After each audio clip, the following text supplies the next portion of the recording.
Well, I'm excited right now to be with you, Patrick. I just want to thank you so much for just taking the time to sit with me and Jewel Survivor City. I always have loved very much everything that you guys have done to stand up against human trafficking. And I remember when my sister had said, you know, I want you to meet someone. I was in San Pedro and it was a guy, talking about we have to do something against human trafficking. And I was like, a guy?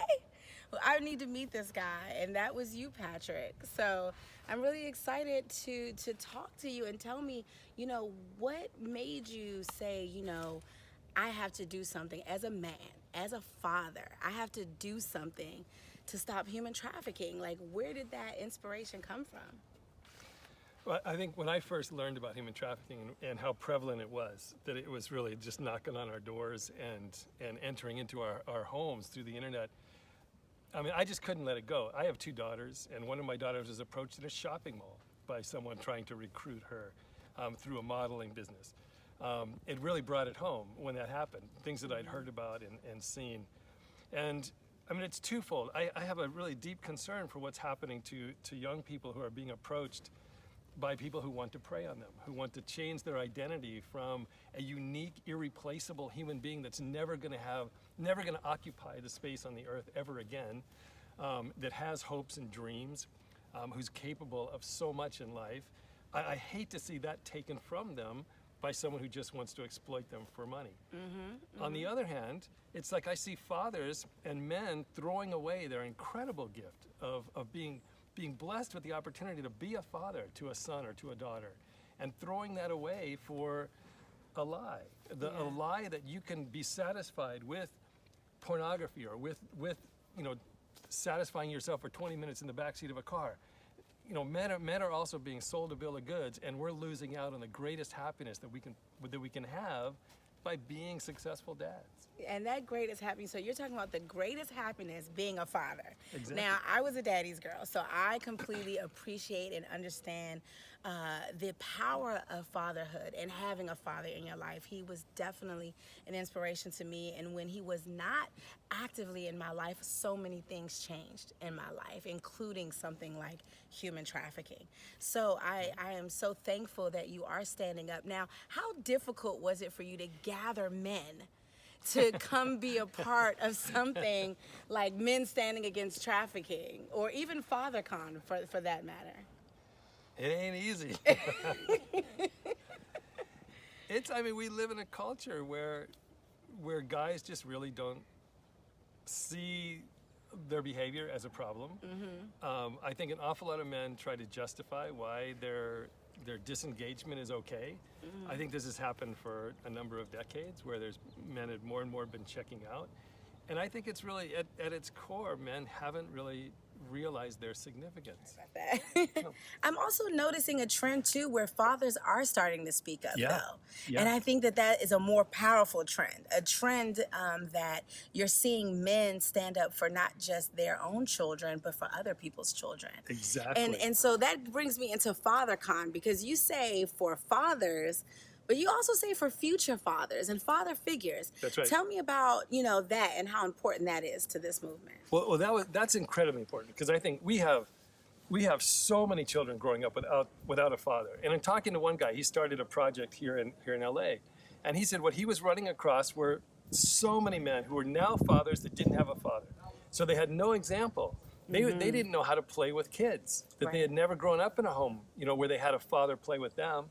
And we see that, the impact of that, where, you know, a father who just has no clue how to be a father. So we really didn't want it to be only for people who are now currently fathers. We wanted it to be for people who are in a position of learning how to be a dad. Father figures.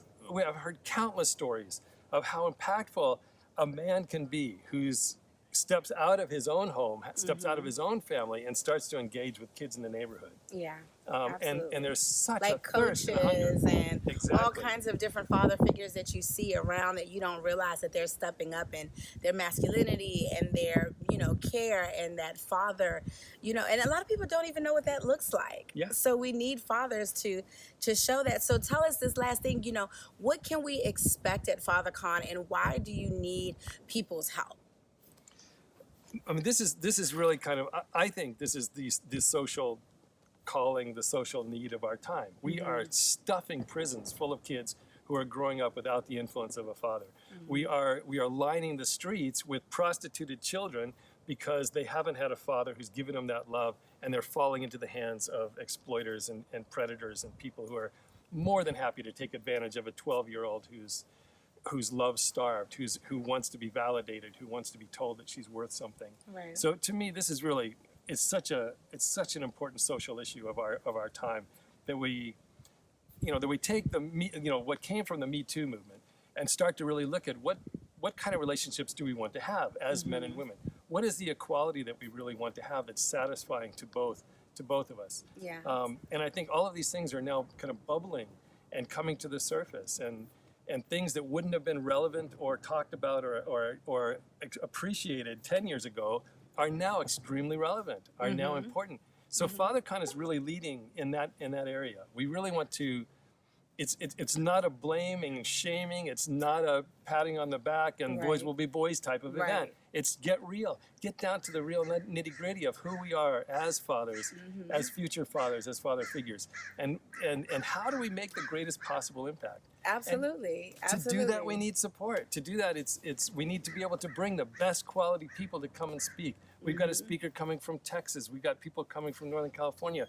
We have athletes. We have pastors. We have all kinds of people who are engaged with their communities, and that takes funding. So we really hope that people will see that this is something incredibly significant. We are going to make a dent. We're going to knock that off the road of derailing kids and sending them to prison. This has just got to end. And FatherCon is all about that. And any support that we get goes directly to that, to changing the course of young people's lives, of children's lives, by engaging fathers and equipping them for their 21st responsibility as dads. Thank you so much, Patrick. I just want to say I'm very excited to be participating with FatherCon, to partner with you in any kind of way to lift up the voice of fathers. I too believe that the power of the voice of the father is one of the most impacting forces that can really help us eradicate human trafficking. So I really, really appreciate the work. And please make sure that you guys go to father-con.com to support Patrick and the fatherhood movement. Again, it's FatherCon, and you have a lot of partners, by the way, who are participating with you. And mind you, it's YWCA is one of your major partners, right? It's not the YMCA, the YWCA. The YWCA, really, because women do understand how important the power of man and the power of fatherhood really is. So I can't wait to hear more. Yeah, really. And there are some other supporters who, what kind of organizations are supporting you right now? We've had Artists for Change, we've had Flicks for Change, we've had, the Down East City has really come up. We have the Long Beach Human Trafficking Task Force, Gems Uncovered, Journey Out, Saving Innocence. There's a lot of people who are really recognizing that fathers are the critical missing link. If we don't get fathers engaged, we're not going to see an end to these things. You also have some really interesting things that fathers actually like, right? Men like technology. You have athletes. So you have people coming to help and talk about cybersecurity. Exactly. People like Zach with Striker Fusion, and you have Green Tree, Ricky Payton Jr. All of these people are also showing the element of tech with what you're doing. And how relevant and important do you think that really is in this movement with pornography and that being an issue? Well, I mean, you can't diminish the significance of how much technology is changing things.